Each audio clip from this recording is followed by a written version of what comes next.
ক্ষমাশীলতা সম্বন্ধে শিক্ষা। তখন পিতর তাহার নিকটে আসিয়া কহিলেন, প্রভু, আমার ভ্রাতা আমার নিকটে কতবার অপরাধ করিলে আমি তাহাকে ক্ষমা করিব? কি 7 বার পর্যন্ত? যীশু তাহাকে কহিলেন, তোমাকে বলিতেছি না 7 বার পর্যন্ত নয়, কিন্তু 70 গুণ 7 বার পর্যন্ত।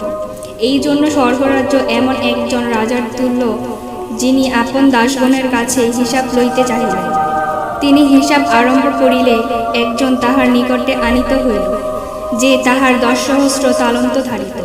কিন্তু তাহার পরিশোধ করিবার সঙ্গতি না থাকাতে তাহার প্রভু তাহাকে ও তাহার স্ত্রী, পুত্রাদি এবং সর্বস্ব বিক্রয় করিয়া আদায় করিতে আজ্ঞা করিলেন। তাহাতে সেই দাস তাহার চরণে পড়িয়া প্রণিপাত করিয়া কহিল, হে প্রভু, আমার প্রতি ধৈর্য ধরুন, আমি আপনার সমস্তই পরিশোধ করিব। তখন সেই দাসের প্রভু করুণাবিষ্ট হইয়া তাহাকে মুক্ত করিলেন ও তাহার ঋণ ক্ষমা করিলেন। কিন্তু সে দাস বাহিরে গিয়া তাহার সহদাসদের মধ্যে একজনকে দেখিতে পাইল, যে তাহার 100 সিকি ধারিত।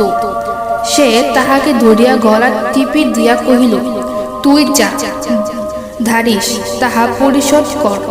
তখন তাহার সহদাস তাহার চরণে পড়িয়া বিনতিপূর্বক কহিল, আমার প্রতি ধৈর্য কর, আমি তোমার ঋণ পরিশোধ করিব। তবু সে সম্মত হইল না, কিন্তু গিয়া তাহাকে কারাগারে ফেলিয়া রাখিল, যে পর্যন্ত ঋণ পরিশোধ না করে।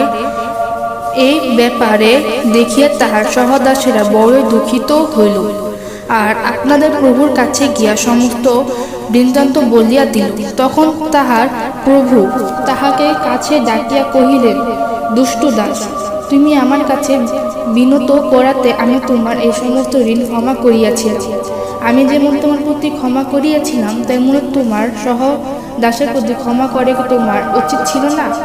আর তাহার প্রভু ক্রুতে হইয়া পীড়নকারীদের নিকটে তাহার সম্পূর্ণ করিলেন, যে পর্যন্ত সে সমস্ত ঋণ পরিশোধ না করে।